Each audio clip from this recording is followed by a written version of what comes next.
Қайырлы күн достар, менің каналыма қош келдіңіздер. Бүгін сіздерге мейіз қосылған кекстардың рецептісін ұсынамын. Видеоны міндетті түрде соңына дейін қараңыздар. Алдымен жұмыртқаға шым-шым тұз, қант салып, миксермен араластырамыз.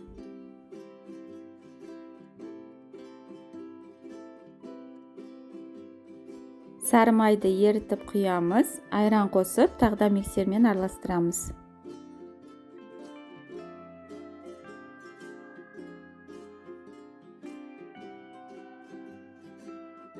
Құрғақ ингредиенттерімізді араластырып аламыз. Менде мұнда ұн және қопсытқыш.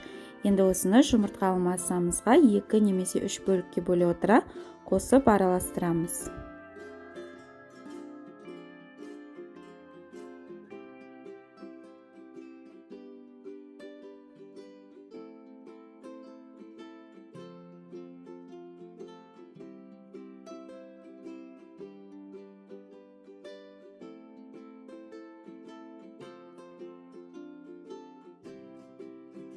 Мейізді салып, күрекшенің көмегімен араластырып аламыз.